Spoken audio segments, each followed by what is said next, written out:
ആഗോള കത്തോലിക്ക സഭയുടെ പരമാധ്യക്ഷനെ കണ്ടെത്തുന്നതിനുള്ള സുപ്രധാന കോൺക്ലേവാണ് വത്തിക്കാനിലെ സിസ്റ്റീൻ ചാപ്പലിൽ നടക്കുന്നത്. അതീവ രഹസ്യമായതിനാൽ കോൺക്ലേവിൽ പങ്കെടുക്കുന്നതിനായി സിസ്റ്റീൻ ചാപ്പലിലേക്ക് പ്രവേശിച്ചു കഴിഞ്ഞാൽ പിന്നെ കർദിനാൾമാർക്ക് പുറം ലോകവുമായി യാതൊരു ബന്ധവും കാണില്ല. അതായത് ഫോണോ മറ്റ് ആശയവിനിമയ സംവിധാനങ്ങളോ ഉപയോഗിക്കാൻ അനുവാദമുണ്ടാകില്ല.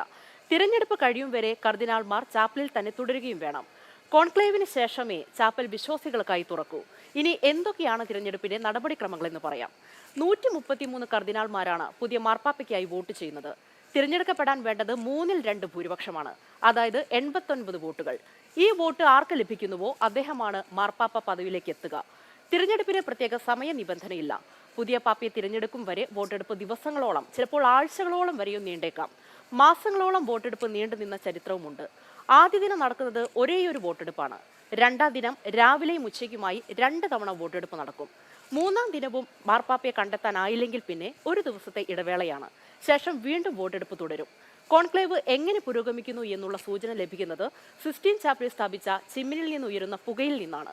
കറുത്ത പുക മാർപ്പാപ്പയെ തിരഞ്ഞെടുക്കാൻ കഴിഞ്ഞിട്ടില്ല എന്നും വോട്ടെടുപ്പ് തുടരും എന്നുള്ളതിന്റെ സൂചനയാണ്.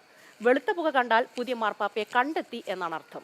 വെളുത്ത പുക ഉയർന്ന് 1 മണിക്കൂറിനകം പുതിയ മാർപ്പാപ്പ സെന്റ് പീറ്റേഴ്സ് സ്ക്വയറിലെ ബാൽക്കണിയിൽ പ്രത്യക്ഷപ്പെടുന്നതാണ് പതിവ്. കോൺക്ലേവിൽ പങ്കെടുത്ത മുതിർന്ന കർദിനാൾ നമുക്ക് ഒരു പോപ്പ് ഉണ്ട് എന്നർത്ഥം വരുന്ന ലാറ്റിൻ വാക്കുകൾ ഉപയോഗിച്ച് ആ സുപ്രധാന തീരുമാനം പ്രഖ്യാപിക്കും. തുടർന്ന് പുതിയ പോപ്പിനെ തിരഞ്ഞെടുത്ത പാപ്പൽ നാമത്തിൽ പരിചയപ്പെടുത്തും. അങ്ങനെ ലോകം പുതിയ മാർപ്പാപ്പയെ വരവേൽക്കും.